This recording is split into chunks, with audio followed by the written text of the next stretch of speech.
Close your eyes and imagine stepping back tens of thousands of years into a world both familiar and strange. The air is colder, sharper, carrying with it the faint scent of snow. Across the horizon, where we expect forests and cities today, there are walls of ice. Vast glaciers, taller than the highest cliffs, stretching so far that the end disappears into a pale horizon. The Ice Age was not a single moment frozen in time. It was a long rhythm, a cycle of cold and warmth repeating over thousands of years. Glacial periods brought sheets of ice advancing slowly, carving their way across continents. Then, interglacial periods, like the one we live in today, brought a temporary thaw. These cycles were guided by the Earth's quiet dance around the sun. Small changes in orbit, tiny shifts in tilt, even the way the planet wobbles like a slowing top. On a human scale, these changes would have been invisible. But over millennia, they transformed the entire face of the planet.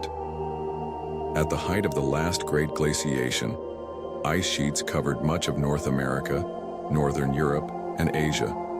The Laurentide ice sheet buried Canada and pressed down into what is now the northern United States. In Europe, another vast sheet stretched across Scandinavia, pushing southward into Germany and Poland. Even in the southern hemisphere, mountain ranges in New Zealand and South America wore their crowns of ice. Where the glaciers moved, they reshaped everything. Mountains that once stood smooth and rounded were carved into jagged peaks.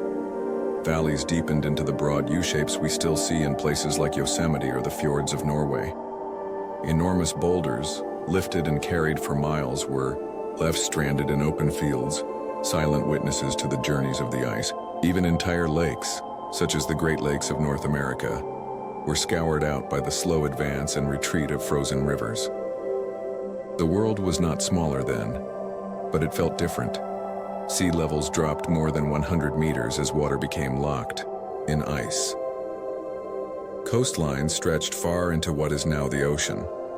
Bridges of land appeared, joining continents.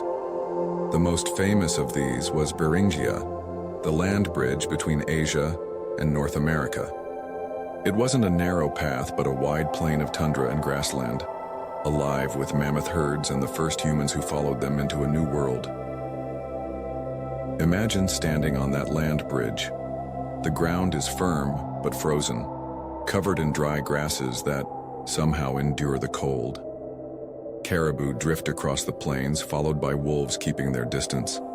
Small groups of humans walk slowly, wrapped in furs, their breath visible in the cold air.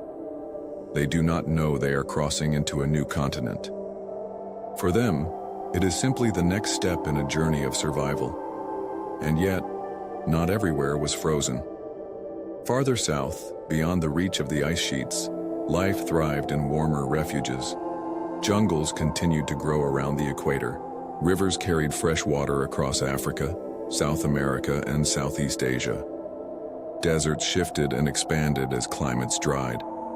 The world was not uniformly cold, but it was shaped by extremes: vast walls of ice in the north, forests and savannas. In the south and in between, a belt of windswept grasslands stretching from Europe across Siberia to North America, the Great Mammoth Steppe. This frozen balance was never still. Glaciers advanced and retreated like a tide, sometimes creeping forward for centuries, sometimes melting back in sudden bursts of warmth. When the ice retreated, new rivers spilled across the land, carrying meltwater in torrents that could carve valleys in days. When it advanced again, the world grew silent, the ground grinding beneath the frozen weight.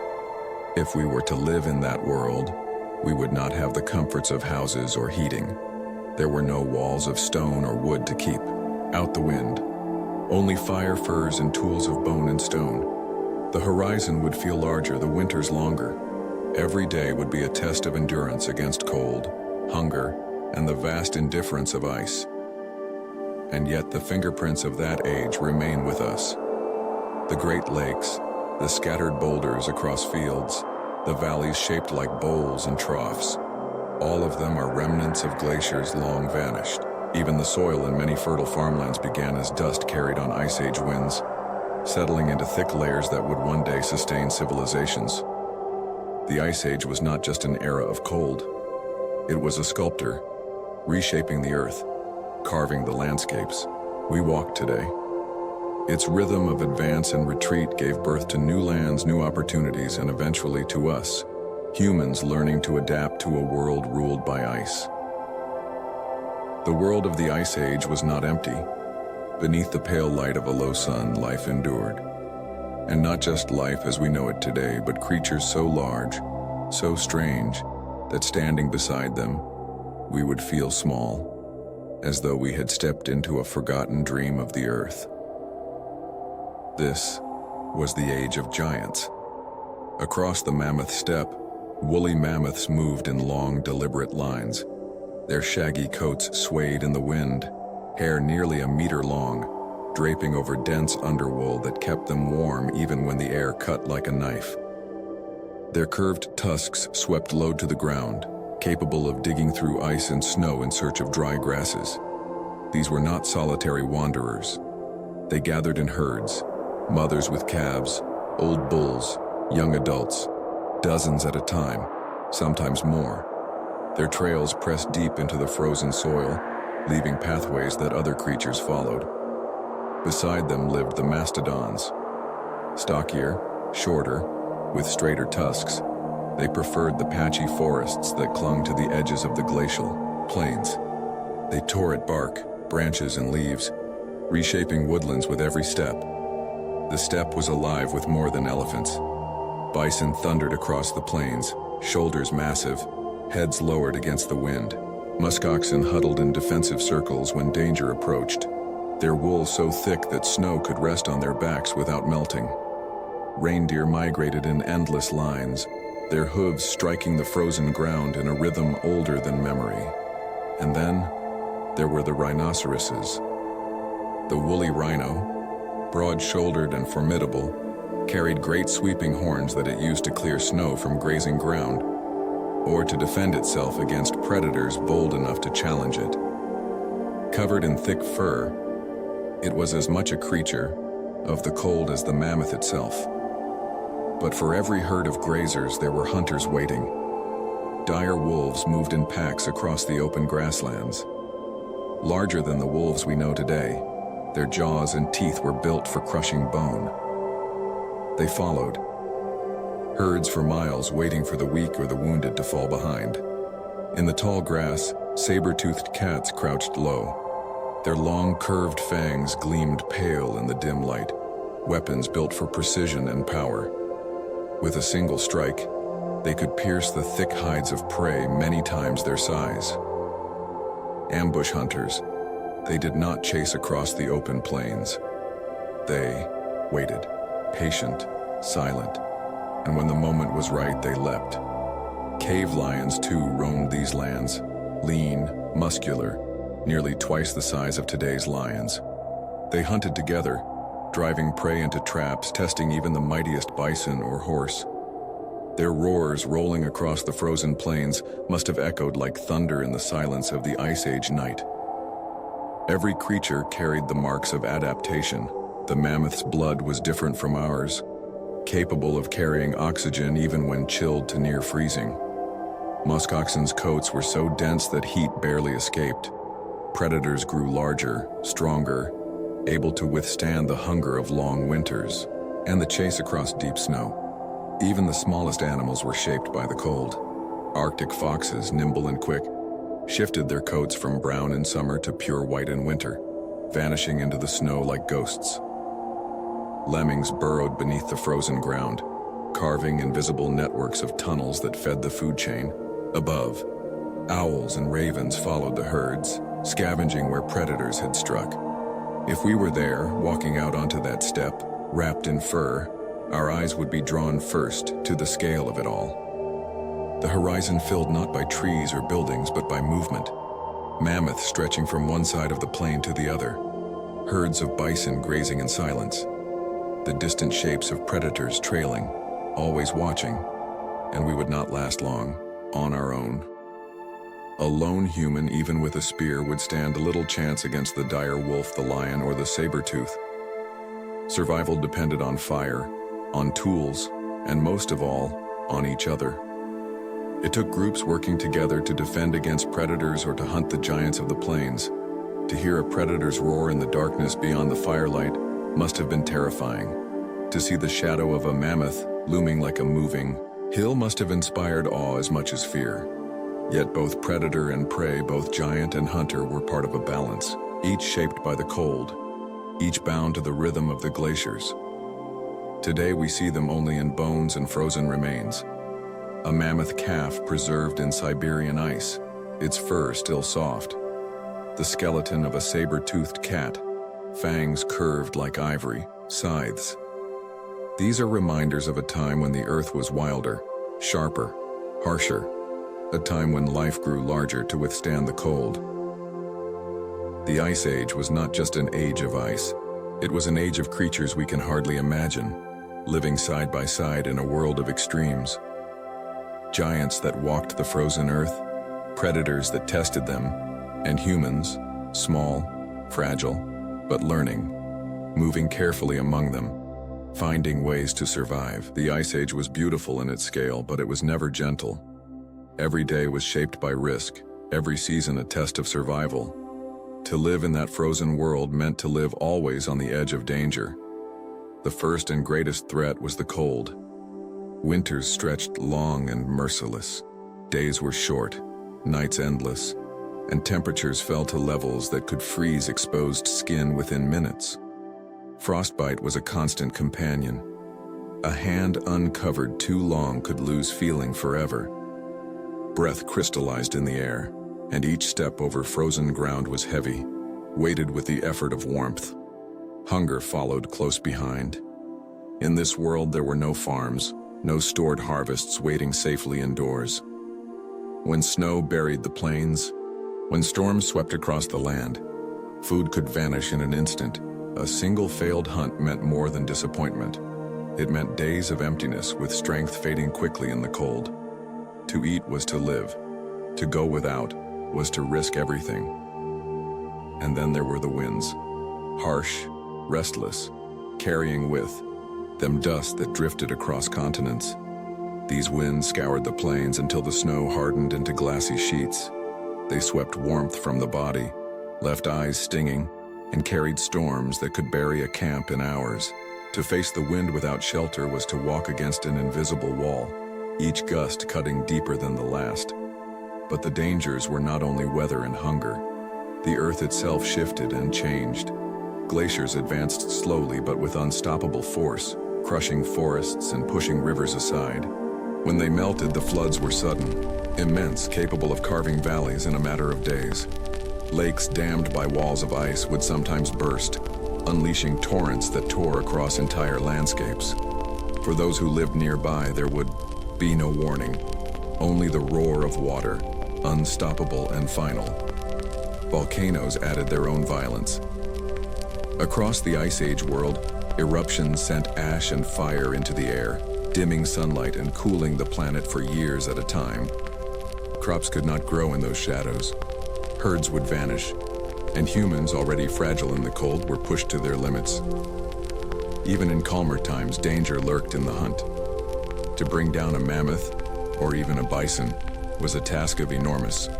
These were not gentle animals. A single swing of a mammoth's tusk could shatter bone. A charging bison could trample hunters in seconds. To hunt such creatures meant careful planning, cooperation, and courage. Success could feed an entire group for weeks. Failure could cost lives, and always, predators watched. A cave lion in the darkness. A pack of dire wolves trailing silently at the edge of sight. A saber-tooth crouched in the tall grass, waiting. Even with fire and weapons, humans were never safe. Children could be taken in the night. A careless step could bring a predator too close.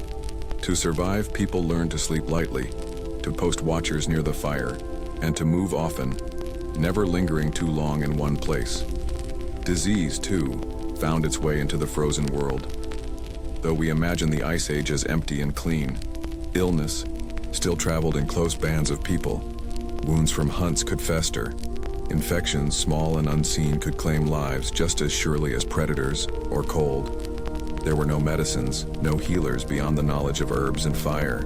Every life was fragile. If we lived then, each day would feel uncertain. Wake in the morning and the air cuts sharp against the lungs. Step outside the shelter and the horizon is vast, empty and filled with risk. The group must find food, must keep fire alive, must guard against the beasts that circle at the edge of vision. Night comes quickly, and with it the endless chill, the possibility of attack, the weight of exhaustion. There was no guarantee of tomorrow, and yet, people endured. They learned to read the signs of weather, watching the sky for storms. They studied the herds moving with their migrations. They carved tools sharper, stronger, better fitted for the hunt. They built fires that lasted through the night and shelters that bent the wind. The dangers never disappeared, but humans grew with them. In facing the cold, they learned resilience. In facing hunger, they learned ingenuity. In facing predators, they learned the power of working together. The Ice Age was a crucible. It tested every life, every season, every step. And though so much of that world has vanished, the winds, the floods, the giants, the hunters, its lessons remain, buried not only in stone and bone, but in us. In a land ruled by ice and giants, the most fragile creatures were also the most resourceful. Humans did not have tusks or claws nor fur thick enough to withstand the endless cold. And yet, they endured. In small bands scattered across the plains, they found ways to turn weakness into strength and hardship into survival. The first gift was fire. A flame was more than light in the darkness. It was safety. Around it, the cold relented. Predators kept their distance. Food could be cooked, becoming easier to eat and safer to store. Tools could be hardened in the flames, shelters warmed. To see a flicker of fire in the night was to see the boundary between life and death. Shelter came next. Where trees were scarce, humans turned to the bones of mammoths. Great rib bones, curved and heavy, were planted in the earth as frames. Skulls and tusks became supports. Over these, hides were stretched thick, forming walls that bent the wind. Inside, the space was small but warm, lit by fire and filled with breath and voices. For a few precious hours, the cold outside was held at bay. Clothing was another form of protection. Hides were sewn together with bone needles, stitched with sinew, layered until the wind could not cut through. Boots were stuffed with grasses for insulation. Hoods and cloaks wrapped the body in warmth. Each garment was a shield, shaped by trial and error, perfected by generations who learned from the ice itself. But survival was not only about warmth, it was about food. Humans hunted with stone and bone weapons, spears tipped with flint, points carved from antler. They tracked herds across open plains, working together to bring down animals far larger than themselves. Success meant feasting, safety, the chance to store meat for the lean days ahead. Failure meant hunger, risk, and loss. To hunt, they needed more than strength. They needed cooperation. One group might drive bison into an ambush. Another might corner a mammoth near a riverbank. Every hunt required planning, courage, and unity. In the Ice Age, survival was not the achievement of individuals, but of communities. And yet, even amid struggle, there was space for something more. On cave walls in Europe and France and Spain, figures of mammoths, lions, horses, and bison were painted in ochre and charcoal. These were not mere decorations. They were memory, teaching, ritual, a way of bringing the world inside the shelter, of sharing knowledge across generations. To see a mammoth drawn in flickering firelight was to remember it, to honor it, to pass on its story.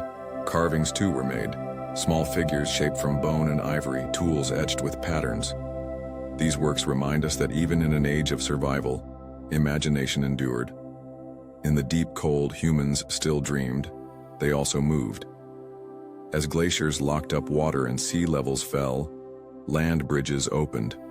Across Beringia, humans crossed into the Americas, following herds into new lands. Across Doggerland, the wide plain that once connected Britain to Europe, they hunted and traveled. The Ice Age shaped not only landscapes, but migrations, spreading humans across the globe. And they were not alone. Other humans lived in this world. Neanderthals in Europe, Denisovans in Asia. For a time, our ancestors shared the earth with them. Sometimes they competed. Sometimes they exchanged tools, ideas, and even family. Traces of these encounters remain. In our DNA, reminders that survival was never a solitary path but a shared story. Life was hard. Each winter tested them. Each hunt carried risk. Each step outside the firelight could bring danger. And yet, humans adapted. They endured the cold, the hunger, the predators. They shaped tools, built shelters, sewed clothes, made art, told stories. Slowly, they learned not just to survive the Ice Age, but to grow within it. If not for the Ice Age, our species might never have spread so widely, never have become so resilient. The hardships forged strength.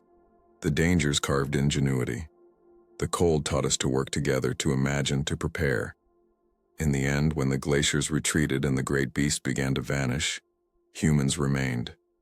Changed, hardened, but still carrying the fire. The Ice Age was not only about cold and ice, it was about us, how we became who we are. In the glow of a fire against the dark, in the stories whispered while winds howled outside, humanity took shape. Fragile, but unbroken. Small, but enduring. Weak in body, but strong in imagination. The world was shaped by ice, and so were we.